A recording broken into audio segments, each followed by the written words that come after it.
Hi, everyone. Welcome back to the BNI Partners in Excellence show. I'm Andy, and today I have with me none other than Mark Johnson with American Home Equity. You guys all love Mark. He gives people money for their homes. Lots of money for homes. Nowadays, a lot more money than before, huh? Yes, a lot more. A lot more these days than before. So today we're going to talk more about what Mark is doing in the market, talk about the market a little bit, I'm sure, and then talk about some solutions that are mortgage related where you're helping some homeowners, and then kind of the referability of like what is a good referral right now in this marketplace where home prices are high and interest rates have been elevated. So I want to dig into all that. And then I want to get into some backstory stuff too. Like we've done a lot of one-to-ones in the year. We've known each other a long time, but there's just some things I think that we can all learn as we continue having these conversations, despite having known each other for a really long time, right? Yep. Yeah. There you go. Yes. What? I'm going to have to ask you some open-ended questions other than yes and no's. Yes and no. So, Mark, let's go right out the gate. Let's talk about, how you got here. How many years in business have you been so far? Let's talk about how long you've been in BNI. Let's kind of lay some foundation first. Got it. So I've been in the mortgage business for 26 years, 1998. And I've had my own company since 2004. So actually last month was my 20-year anniversary for our company. So that somehow we survived that. Been in BNI for 10 years, which is crazy. And 10 years. 10 years. Wow. It seems like it goes by fast, huh? Goes by really quick. Yeah. Yeah. So did you join in 2013 or 4? Now I'm forgetting. Was it 2013 or 14? 14. It was in 2014. Yep. So there was a point in time when Mark and I were both in the chapter in the same but not so similar category. So Mark was representing conventional financing, and I was doing more of the VA. Yep. Just because pretty much just doing VA at the time. But the reason I mentioned that is because that's one way where I think there's over the course of time been some sort of potential confusion when it comes to like classification. Like we have this thing in BNI called the classification cowboy, where the cowboy just comes in and does everything for everyone all the time.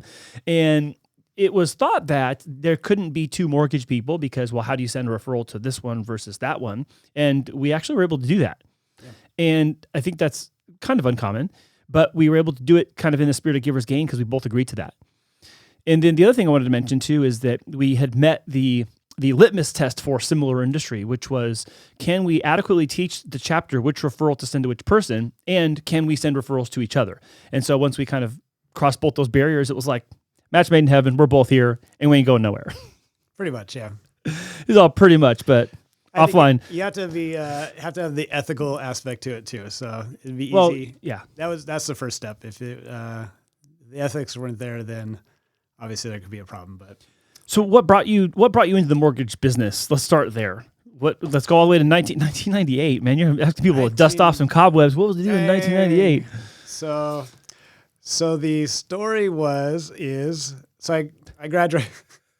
I graduated from college with a marketing and advertising degree, and went and instead of actually getting a real job, I started working for my family business. They owned a gas station, so the idea was to, get that gas station, maybe buy some other ones and run those and stuff.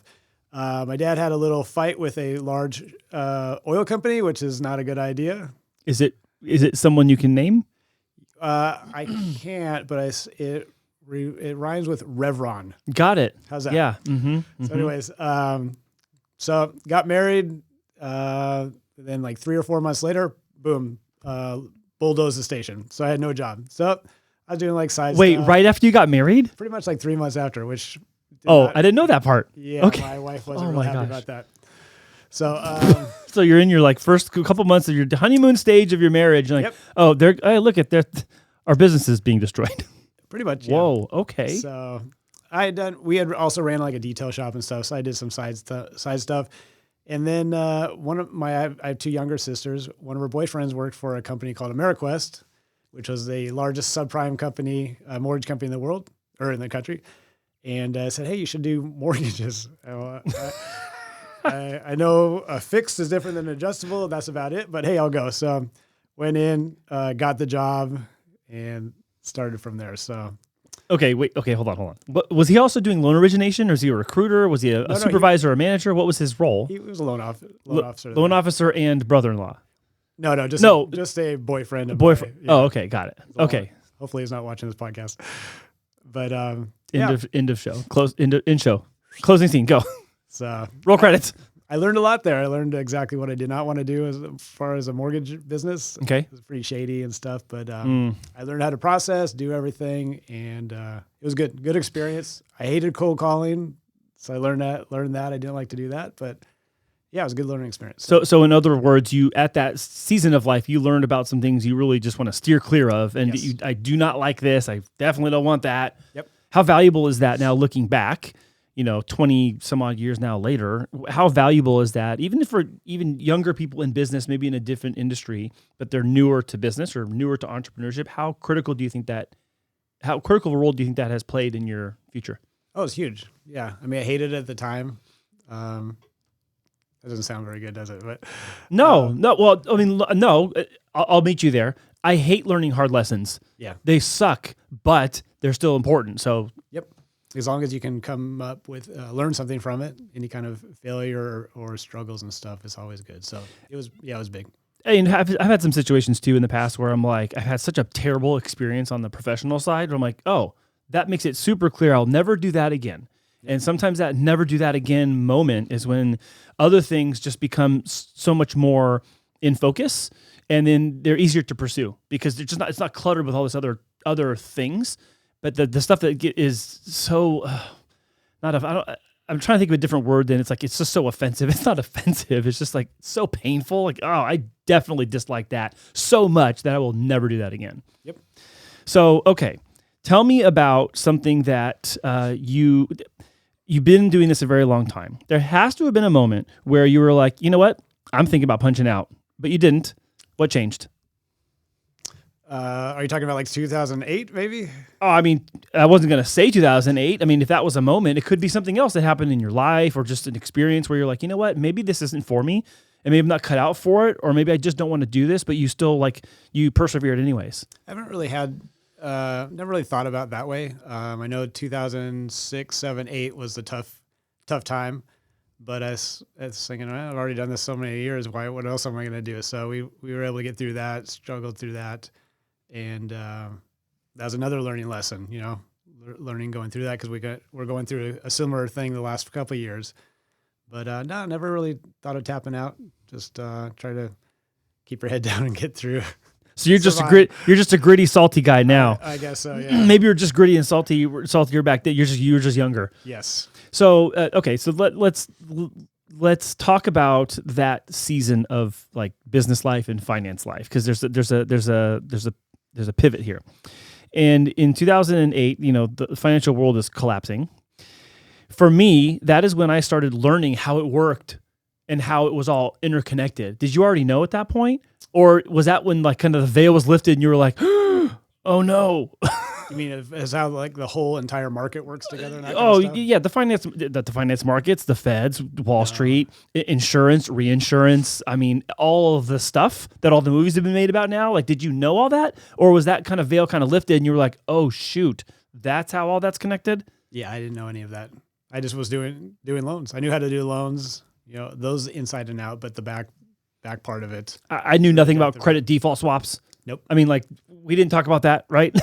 But I didn't even know any of that stuff until I started having to learn it because it was just flying in our face. Remember Implodometer? Yes. Implodometer.com?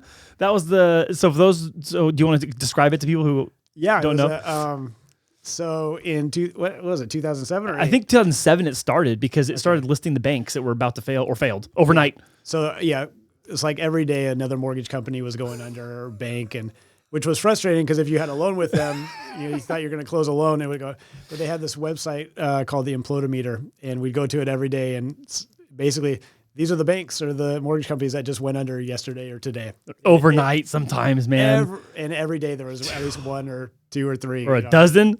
It was terrible crazy. because, okay, so you're describing what it was like, though, for everybody, because you're like, oh, I have loans at MIT or whatever it was, MIT or Greenpoint or wherever, and then you're like, oh, they closed? Okay, so all those loans now have to be resubmitted somewhere else. Yep. And then that person's future of their home ownership or the refinance was literally just hanging in the balance of who's going to survive through this. It was so nuts. It was crazy. But Implodometer, for anyone who was in the loan space around that time, Implodometer was like a daily check-in. Yeah. You know, if Implodometer, if social media and like apps on phones were around at that time, it would be the first app everyone touches when they wake up in the morning. If you're in mortgage, Yeah. I went to that website before I did anything every day. Do you think it's still around? It is. No, it is. Is it? It is. It is. I mean, there certainly isn't as much to talk about now as far as failures are concerned, but it is still around. I'll put it on the screen here so people can see what Implodometer is. Yeah, that's interesting. So the reason I mentioned that I wanted to talk about that time is that is when I found out about BNI. So in 2009, Bruce Anderson had introduced me to BNI and said, our mortgage classification is open and I have referrals for someone in the mortgage space. In order to have them though, you have to be in my chapter. I was like, wait, what? So I came to a visitor's day in 2009. 2009, I didn't have two nickels to rub together. You know, you make a lot of money in 05, 06, 07, and then the brakes hit and the bottom fell out of everything. In 2009, I was like, in the business, in the industry, I'm like, I need to figure out something to do. I want these referrals. I went to a visitor's day. I signed the application. I wrote a check, and I was able to get into BNI in 2009 during the fallout and the collapse and the whole thing. And I think you told me before that saved your business, right? It 100% did, because outside of that, it was tumbleweeds, man, for everybody. Yeah. It wasn't just you and me. It was the whole industry. I mean, East Lake and Chula Vista and our little localized region here was just under so much duress and pressure financially and economically, and especially because of the mortgage and real estate collapse. So BNI helped me a tremendous amount. And it actually verified and kind of validated a lot of things I thought to be true about networking. Prior to coming to BNI, we had an office. So this space we're sitting in right now, we actually owned the office at the end of this same building that has the same floor plan as this one, but in reverse. Okay. And so I was at the time walking around businesses here collecting business cards so I could refer my clients to people. And one of those people was Jason Turner. So Jason Turner in 2007, I had met him because I walked to his office and I started grabbing business cards of all the other professionals here in this business park.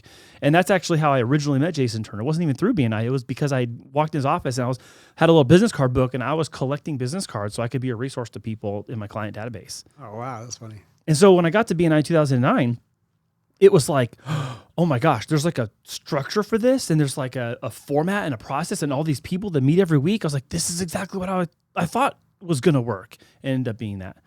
So that's funny. So thanks for the long commercial there. But well, if we have time, I had a similar, I don't think I've ever told you this story before, but when I got invited, previous to me getting invited, I was invited by Gary Bowman, who was a estate planning attorney, great guy, to a visitor's day. But about a month or two previously, I don't think I told you this before, a friend of my wife's was contacted me about BNI. And I think he was going to start a chapter. I don't know. And so I looked on the website, and we didn't. I knew who you were. You knew who I was. We didn't know each other really that well at point, but I knew you were a mortgage person. So I looked on the website, and I saw the chapter, the Partners in Excellence, and I saw you were in that, and I said, well, there's already a mortgage person, so there's no. Anyways, so that kind of fell off, and then about maybe a month or two later, I get a letter from Gary, which was a form letter for a visitor's day. Well, okay. So I showed up to the visitors' day. There was probably close to 100 people in the room. It was packed. It was crazy. And there was probably 8, 9 other mortgage people in there. Yeah. So I'm very slow to make decisions. I tell myself I like to think about things, but I'm just slow on them. But sleep on it. Sleep on it. Yeah, well, that is true. That's a good point. And at that point, I was kind of struggling too. I was like, God, this is a lot of money, blah, blah, blah. And they had us fill out the applications in the room, and which was, I hated it, but it was smart. And I'm thinking, God, there's 8 other people here. I better do this. I'm not sure if I want to do it or not. Did it.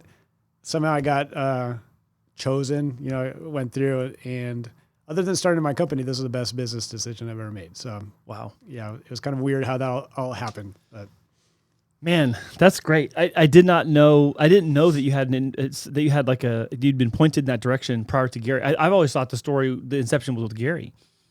Well, that was the actual invite, but yeah, I'd heard about it for the first time ever. Like I said, a month or two before. That's so crazy. I didn't know that. Yes, I forgot. Gosh, I did. So this is back in 2014. 14. Yeah, man, that's awesome. So you've been in BNI for 10 years now. You've served on support teams. You've served on leadership team. You've been very involved at multiple levels inside our chapter. What is something that you can say, like today, you've benefited from by committing to the whole Givers Gain philosophy, committing to what's taught and what's encouraged as best practices inside BNI? Like share some of those like pearls of wisdom from Mark's seat. Wow. That's a deep question, right? Not really. I don't know, just the whole system. I like how the whole system works. I've learned that if you just show up to the meetings and you expect to get business, it doesn't work. So if you're what I think it's called a 90-minute member, if you just show up there, no one's going to get to know you very well and trust you and or like you and send stuff to you. So, or they may like you, but still not going to trust you. So you have to do the one-to-ones. The CEUs are I know you plug this all the time. Those are the beginning of everything. And then, it's commit to the whole process, not just show up to the meetings and expect things to happen. So what kind of, I want to get just so beyond the experience itself and having quality relationships, like what do you're saying aside from your aside from your business success, it's been the most, what did you say? You just said it. Like now I'm forgetting it.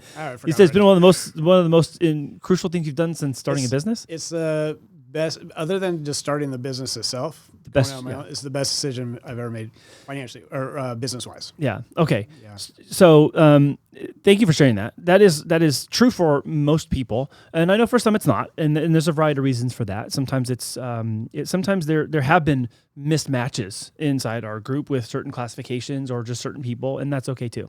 We've had a lot of people who've come and go over the years who do fantastic work, and a season of life changes, and they just can't stay around. I think of a couple people come to mind. Dulio Dobles, who was our mechanic for a long time.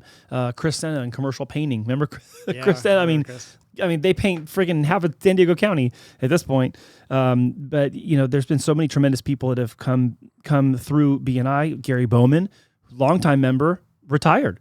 Yeah. And so there's a lot of change that happens in BNI, and there's also a lot of steadiness at the same time. So if you're talking to somebody who is thinking about coming to visit us at BNI Partners in Excellence, like what would you tell them to consider if they are hesitant to come visit? Oh, they're hesitant just to come visit. I just say, hey, just come check it out. You got nothing to lose. I kind of pitch, hey, you could have 30 people, a team of 30 people on your sales force working for you. Doesn't cost anything to check it out. If they complain about the price, the return on investment's crazy good. I mean, if I don't know, I could figure mine out, but I 40% of my business is pretty much through BNI. It's paid for itself forever. But it's not a perfect fit for everybody because it takes a little discipline. But it's as far as getting leads and just getting business, aside from all the other benefits, auxiliary benefits, it's pretty awesome. Yeah. Do you have any moments that like stick out to you, like in your 10 years, like something that you think about and you remember fondly, or it just like really stuck out? Like, oh my gosh, do you remember when? In BNI? Yeah. I have one. You want me to go first? Yeah, so do you remember John Cano? Did you ever meet John Cano? He was our business banker. He used to be with Wells Fargo. He was before my time. He might have been right before you. In college, he was a collegiate level Division I gymnast. And so for his beginning of his feature presentation, he'd literally stand in his like suit and tie and he'd do a standing backflip and go, okay, now we can start. Oh, that's cool. So it would be, and now everyone welcome John Cano. Yeah. And then he'd do a backflip and go, all right, so today I want to talk about business lending and SBA financing. It's so funny. I'll never forget that. That's cool. I do remember a couple of years ago, or maybe it was last year, Ramses did a presentation. He had little Oscars. And he handed out to all the people that had. I have mine. That gave him a lot of business. That was really good. That was classic. So that's such a good one. Do you remember when he was like mixing? He was like basically he's like a hobby mixologist. In case you guys don't know that, we're gonna talk about that when Ramses comes on the show.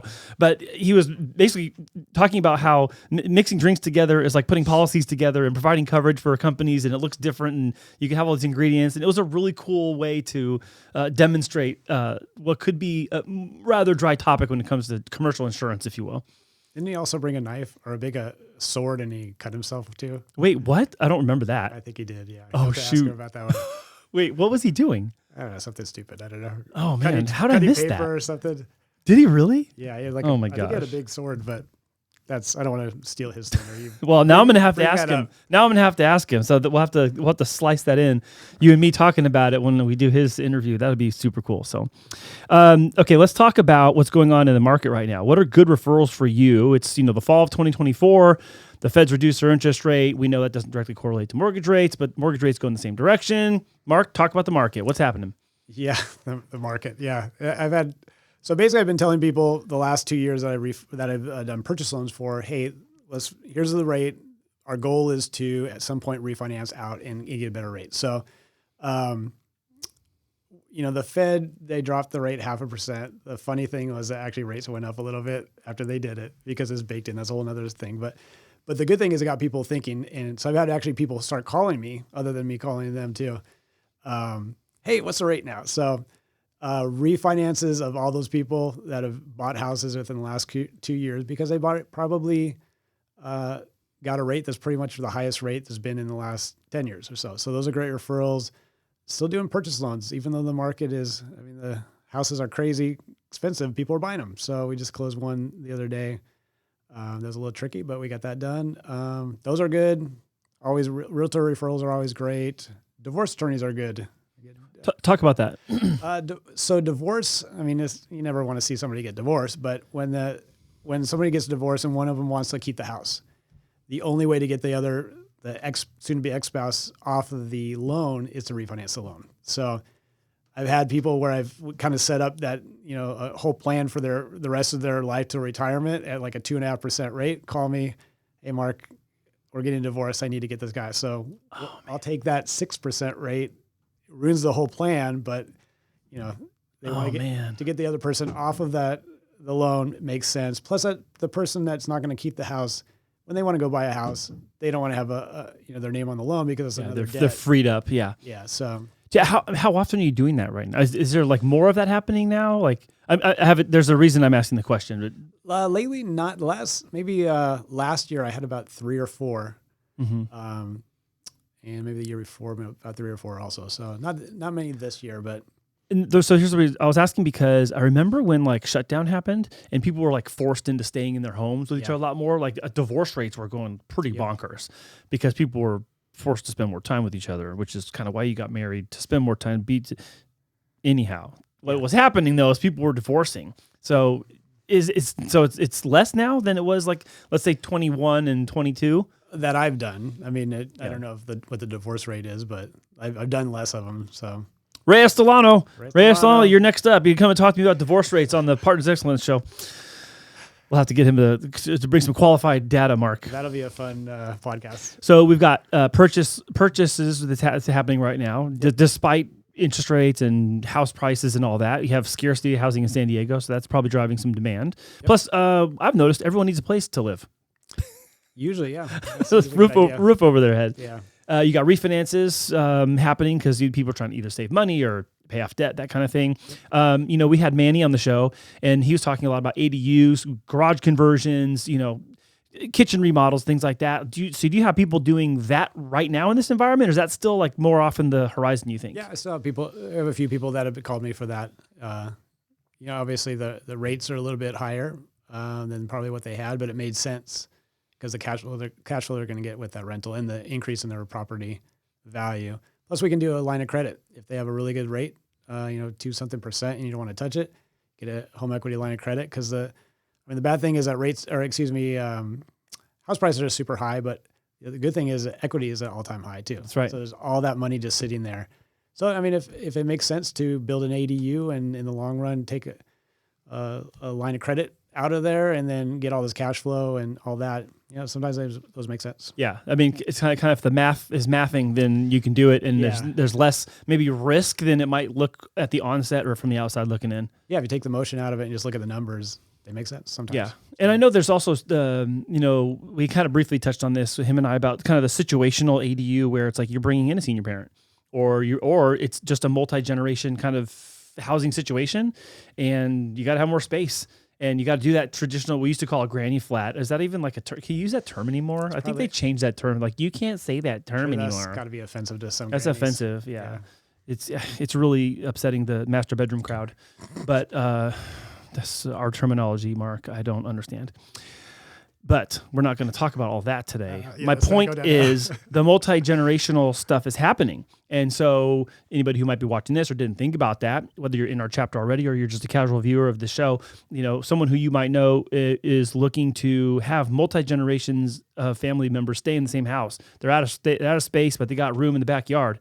Hit up Mark. You can do a home equity line of credit or even a cash out if that's more warranted than a HELOC, and use that. Have Manny do an ADU out there and get some more space and bring your family all into one lot. There you go.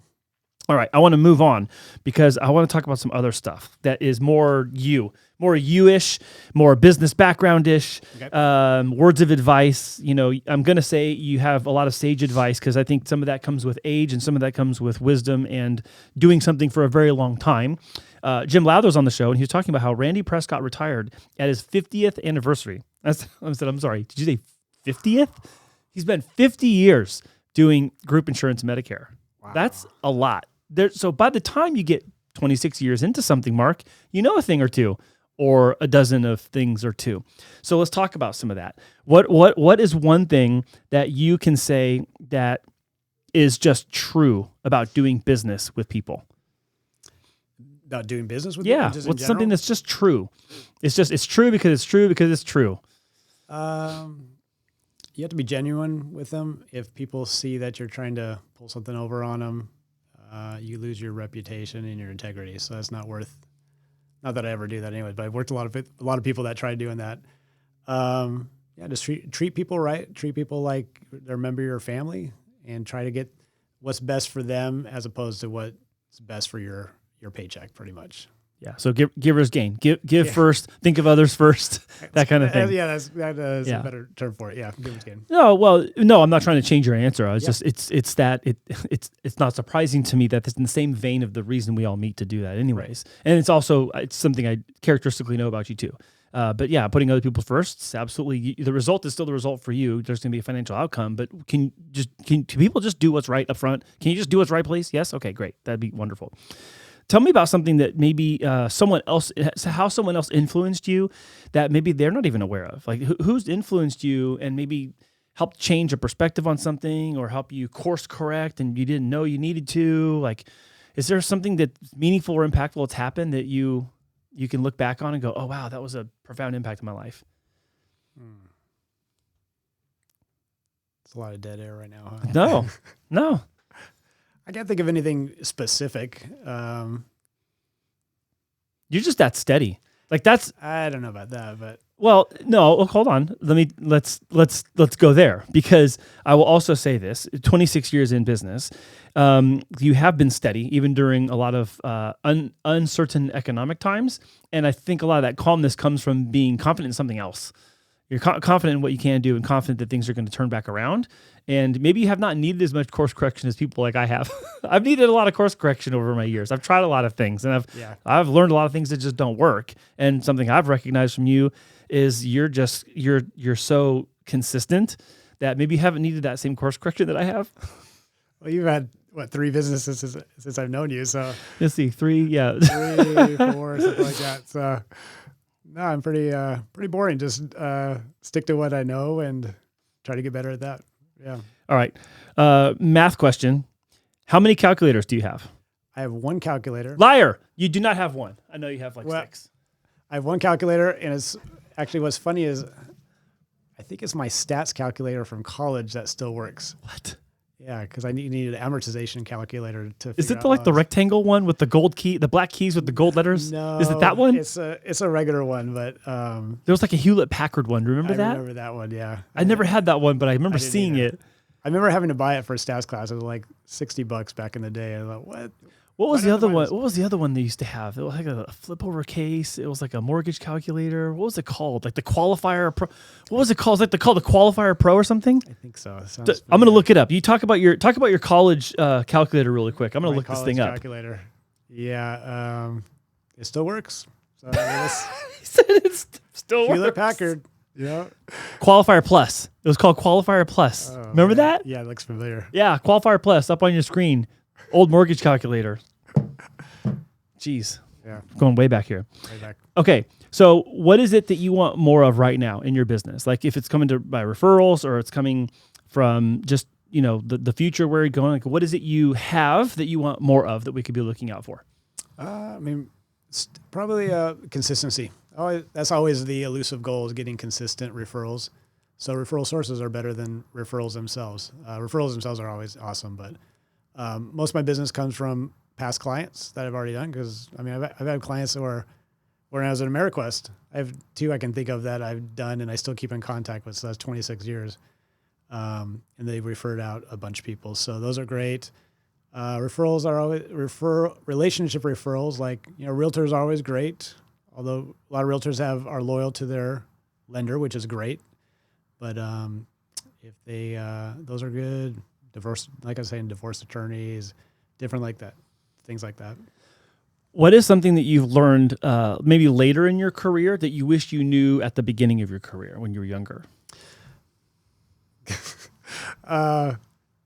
Not to go like roller coaster emotionally.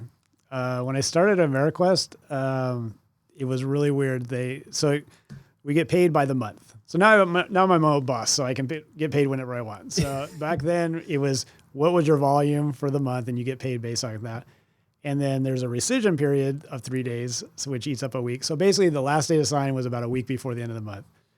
And my first loan, I signed this poor older couple at 11:45 p.m. at their house with someone else as a notary, so we could fit it into the thing. It was terrible. Man. So, but after I was there 2 years, and I noticed after about a year and a half that the day after the last day to sign, I would get sick, and I was starting to get like really sick because I was so stressed out. And then it was done, and like that. Oh, wow. So now it's a little easier being your own boss. You don't have anybody over you, but just don't get too, this isn't going to be my big whale, this loan right here, or this little loan's not going to be worth my time. Everything, just keep it steady. Whatever's going to help the client, do that, and it'll work out. Were you nervous about it? Like what was causing all the unrest? Just stressed out to get your numbers in. To get you, because you have a manager, breathing down your neck. Yep. And corporate emailed me the other day about your volume. We have to have a conversation. Will you come to my office? We can sit down and you can listen to me browbeat you for half an hour. Pretty much. Go get me a coffee. I have some good stories about AmeriQuest, but they're pretty bad. They're good stories, but they're bad stories. That's what this is for, man. Is it? Yeah. What do you want to talk about? Oh man, I'll tell you what. One of my favorite non-loans that I did. I think I've told this before. Favorite non-loans? What's that? I used to just possible loans that were just funny. Okay. So when I was there, I used to work with collectors because we were a subprime company with bad credit people. So I had collectors all around the country that would refer me stuff. So I got a referral one time for a loan in West Virginia, and it because the guy was collecting on a debt. I think it was, I want to say it was like $20,000 debt. So anyways, I call the lady in West Virginia, talked her through and everything, tried to figure out if we can do it. Find out she lived in a single wide mobile home. She had, which was probably worth 10 grand maybe. She had a new like $50,000 truck with like a huge like $700-800 payment. So I'm imagining the mobile home hooked up to the truck, and she just goes around.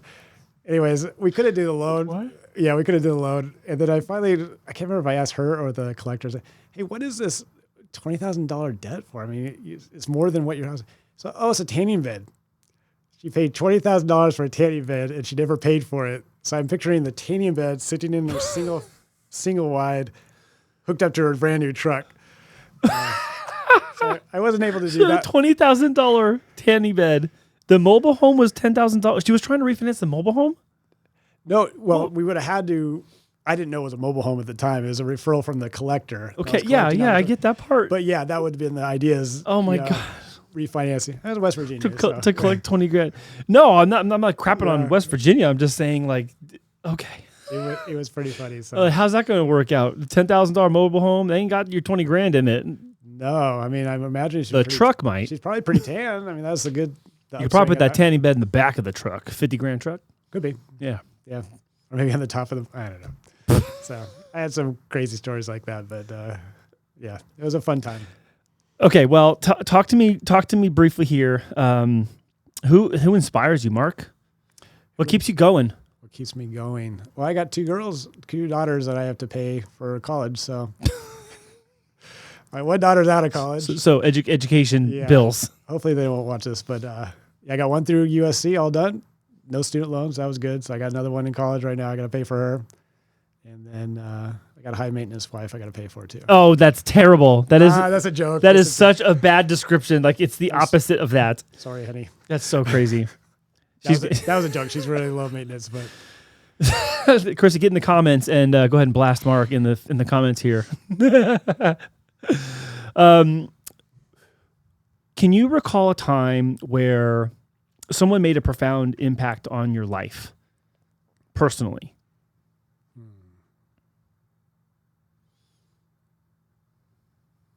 Probably just, I mean, other than, parents and stuff like that, probably when I was younger, I played football. So a few of my football coaches, especially in high school, I grew up in the mean streets of Coronado. So it was pretty rough over there. So luckily I had a mentor coach that got me, through that, out of trouble, wasn't hanging around with the wrong gang.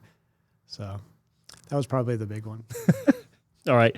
So dead or alive, who is someone you'd want to have dinner with? Oh, man. It's my Larry King question, man. Yeah. Well, I mean, Jesus would obviously be my number one, but everybody says that probably. So I was thinking maybe like Ronald Reagan would be cool. I like Ronald Reagan a lot. Talk to him. Andy Cruz, he's alive. I can talk. Oh my gosh. I can talk to him. You want to go to dinner together? Yeah. As long as you're buying, I'll go. That'd be great. No, I mean, Jesus obviously would be number one. All right. So you have a microphone. You're at center stage in a stadium with 100,000 people, and you get to thank somebody personally. Who are you thanking and why? Ooh, that's a good one too. I know. Probably Jesus again. But then, other than that, probably my wife, Christy, and my parents.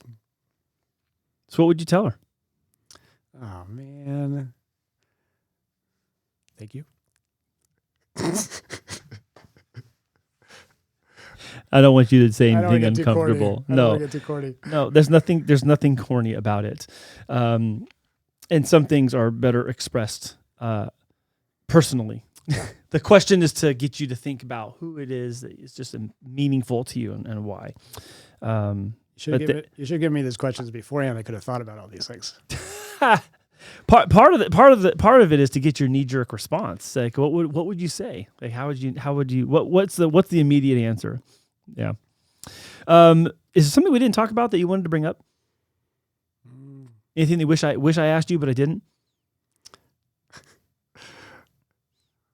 I don't know. I'm trying to think of something. That's okay. I have a last thing before we sign off. Go for it. You are inside BNI Partners in Excellence, famous for your dad jokes and one-liners. Do you want to tell us one to close out the show today? Oh man, I'm famous for my bad dad jokes. Well, I didn't say that. I just said dad jokes and one-liners. So really, it started when I was younger. Because when I started in BNI, my daughters were 8 and 12. So my 8-year-old had some good, just 8-year-old jokes. But as she got older, then they weren't as funny. So that I kind of lost those. But let's see. I wish you would have given me an advance of this. You have a lot of them. You can even tell one that you've told before. I do, but I'm trying to remember them. I know I text them to you all the time. You're sending it back to me. That's true. I'm sending these dumb dad jokes to each other. You said some good ones too. Yeah, and some bad ones, but hey, you throw them all on the wall. It's a mixed bag. Yeah, they're dad jokes on purpose. They're mostly bad, but every once in a while you're like, oh, that's clever. Like that's a fun one right there. Yeah. Oh man, the only one that comes up is not that's funny, but let's see. Okay, Mushroom walks into the bar. He's all, "Hey, bartender, give me a beer." And the bartender's all, "We don't serve mushrooms here." what are you doing? He's all, come on, I'm a fun guy. Fun guy. That was Mark pretty Johnson, everybody. Mark, thank you for coming to Thanks. the show and talking with me today. I hope it was not too painful doing so. I just want to know, was I as bad as Jim Lowther or what? I don't know. I think you guys should host a show together. Like, I'll just go behind the camera and like you two should come up here and talk. We're going to do mashup series actually after this too. I don't know. You didn't know that, did you? No. One of the things I'm hoping to do after this is actually have other members sit here and have conversations with themselves, and we post and air those as well. So we can get you and Jim to talk about who's more boring. We'll see how long that show goes. Yeah, that's going to be, Was that the wager you just said? that'll be riveting. Riveting? Yes. Yeah. Okay. Well, for all of those of you who are watching and you are in a position where you need to buy a house, or you need to build that ADU, or you need a line of credit to handle something else in your financial life, make sure you comment below or reach out to Mark directly. His contact information will be in the description box. And if you want to come and network with Mark and I every Wednesday, you can find us down at the Chula Vista Golf Course in Bonita, 4475 Bonita Road. Meeting starts at 7 a.m., but open networking starts at 6:45. Come and hang out with us. You can visit online by clicking the QR code in the thumbnail of our channel, and also the link is in the description box below. Mark, thank you so much for coming to the BNI Partners in Excellence show, and it's been wonderful having you as a guest, and we hope to see you guys at a future meeting. Thank you for watching, and we'll catch you next time.